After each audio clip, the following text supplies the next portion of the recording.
Hello guys, welcome back to my channel মিঠে বেড়েবার। আশা করছি তোমরা সবাই খুব ভালো রয়েছে। হ্যাঁ, আমিও ভালো রয়েছি। আর তোমরা কি এই জায়গাটা থেকে কিছু গেস করতে পারছো? আই থিঙ্ক গেস করে নিয়েছো, কারণ এখানে প্রচুর প্রচুর প্রচুর মানুষের ঘোরা হয়ে গেছে, শুধু আমি বাদে।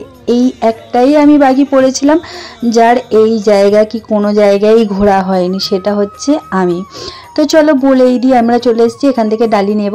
আর আমরা চলে এসেছি দক্ষিণেশ্বর মায়ের কাছে। ফার্স্ট টাইম, বিশ্বাস করো, অনেকে মানে জানলে বলবে বাবা এ কি, কোন দেশ থেকে এসছে। এটা কিন্তু একদম সত্যি কথা, আমি অন্য দেশ থেকে এসেছি। তার জন্য আমার ঘরের পাশে দক্ষিণেশ্বর, আমি সেখানেই যেতে পারিনি। অ্যাকচুয়ালি মা না টানলে কোথাও যায় না, যে কোনো তীর্থস্থানে যতক্ষণ না সেখান থেকে টান পড়বে কোনো দিন যাওয়া যায় না, এটা হচ্ছে বাস্তব কথা। তো সেটাই হচ্ছে আজকের আমার জীবনেও ঘটেছে। এত বছর কলকাতাতে থেকে মায়ের, আমার বাড়ি থেকে খুব বেশি হলে 1 ঘন্টা সময় লেগেছে আসতে দক্ষিণেশ্বর। তো ফাইনালি চলে এসেছি।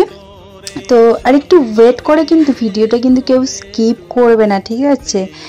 এই দেখো মায়ের মন্দির, একদম ফার্স্ট গেটে চলে এসেছি আমরা। এবারে ভিতরে ইন করবে, এখান থেকে সবাই ঢুকছে, এবারে আমরা ঢুকবো। দেখো কত সুন্দর, আমি দেখে কি বলবো, সিরিয়াসলি বলছি, শুধু দুঃখ লাগে একা একাই ভিডিও করতে হয়েছে। আর কি করবো, যতটুকুনি পেরেছি দেখিয়েছি। তবে এখানে যে রুলস রয়েছে, এখানে না আমার প্রাণ ভোমরাটাকে জমা দিতে হচ্ছিল, একদিকে জুতো আর একদিকে ফোন। তো চলো এই দিকটা হচ্ছে সব কিছু তোমাদেরকে একটু ঘুরে দেখাই, ভিতরটা তো দিতে পারবো না। সবাই জানো দক্ষিণেশ্বরে আগেই হচ্ছে ফোন জমা নিয়ে নেয়, তো কোনো ভিডিও ফটোর কোনো কিছুর কোনো চালু নেই এখানে, পুরো সিস্টেম আলাদা। তো মায়ের মন্দিরটা বাইরে থেকে যতটা পেরেছি তোমাদেরকে আমি শেয়ার করেছি। আর এই দিকটা হচ্ছে ডালিঘর, আমরা কিন্তু ওখান থেকে নিয়ে চলে আসছিলাম। আর এখানটাও কিন্তু তোমরা ডালি পেয়ে যাবে, কিন্তু দোকান এখানে বন্ধ হয়ে গেছে, কারণ আমরা অনেকটা লেটে এসেছি সেই কারণে। তো তারপরে মায়ের পুজো দিয়ে অলরেডি বেরিয়ে পড়েছি, জানো তো। মায়ের পুজোটা দিয়েছি, কি শান্তি, মায়ের মুখ দেখে না প্রাণ জুড়িয়ে গেল। আর এত সুন্দরভাবে মায়ের দর্শন হয়েছে আমি বলে বোঝাতে পারবো না। একটু জুম করে দেখালাম, দেখো এই যে ভিতরে মায়ের মন্দিরটা। ফোন অ্যালাও নেই, তো কি করব বলো, ওই জন্য বাইরে থেকে একটু সুযোগ পেলাম, তো সেটাই তোমাদেরকে শেয়ার করে দিলাম। মায়ের রূপ যা মানে বলে বোঝাতে পারবো না, সত্যি এত অমায়িক, আমি তো পুরো পাগলই হয়ে গেছে, হাঁ করে দাঁড়িয়ে দেখছি। সত্যি কথা বলতে মা যেন নিজেও খুব ভালো থাকে, সকলকে খুব ভালো রাখে, সবার মনস্কামনা পূর্ণ করুক, সবাইকে ভালো রাখুক, সুস্থ রাখুক। তারপরে আর কি বলো, মায়ের দর্শন হয়ে গেছে, এবার একটু ফটোগ্রাফি ভিডিও এগুলোই চলবে, এগুলোই সব জায়গায় চলছে। দেখো এখানটায় একটা চলছে, তো এগুলো ছাড়া কি হয় বলো। এই দিকটা পিছন দিকটা চলে এসেছি, গঙ্গার দিকটায়, এদিকটাও খুব সুন্দর ভিউ। তো এখান থেকে বালির ব্রিজটাও দেখা যাবে। আর এখান থেকে এই যে গঙ্গার ঘাট, এখানে সবাই স্নান করছে, জল নিচ্ছে, ফটোশ্যুট হচ্ছে, অনেক কিছুই হচ্ছে।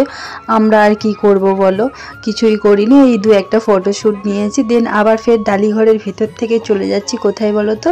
হ্যাঁ, এদিকেও কিছু রয়েছে, কিন্তু আমার কিন্তু পুরোটাই অজানা, কোথায় কী আছে আমি কিছু জানতাম না। মৌসুমি সব জানো, শুধু আমাকে বলো তুই একটু সময় দিস আমাকে, আমি তোকে কোথায় কি আছে ঘুরে ঘুরে দেখাবো, চারিদিকে কোথায় কোথায় যাবি শুধু বল। তো এই হচ্ছে এখানে যে দোকানপাট যেগুলো বসে, এখানে খাবার দোকান, তারপরে আর যাবতীয় খেলার মাটি দোকান রয়েছে, মায়ের ছবি, পিকচার, ঠাকুরের জিনিসপত্র, যাবতীয় সব দোকান রয়েছে এখানটায়। দেখো প্রত্যেকটা দোকান এখানটায় সব কিছু তোমরা পেয়ে যাবে। আমাদের কিছু খাওয়ার ছিল, কারণ সকাল থেকে তো কিছু খাওয়া হয়নি, তো তার জন্য এখানে চলে আসছি একটু খাওয়ার জন্য। এই যে পাপড়ি চাট নিয়ে নিয়েছি। পাপড়ি চাটের পরে আবার আমরা কি ফ্রুট জুস খেয়েছিলাম, সেগুলো আর ক্লিপ নেওয়া হয়নি। দেন আমরা কিন্তু বেরোতে পারছিলাম না, যেখান থেকে এন্ট্রি নিয়েছিলাম ওখান থেকে পুরো বন্ধ, কোথা দিয়ে যাব কেউ বলতে পারছিল না। তো সবাই খালি খুঁজছে কোন দিক দিয়ে যাব কোন দিক দিয়ে যাব। তো কিছু মানুষকে জিজ্ঞাসা করে এই দিক দিয়েই বললো যে এই দিক দিয়ে হেঁটে হেঁটে দেখো। তো এই দিক দিয়ে আমরা অনেকক্ষণ হেঁটে দেখছি, বুঝতে পারছিলাম না যে কোন দিক দিয়ে বেরোবো।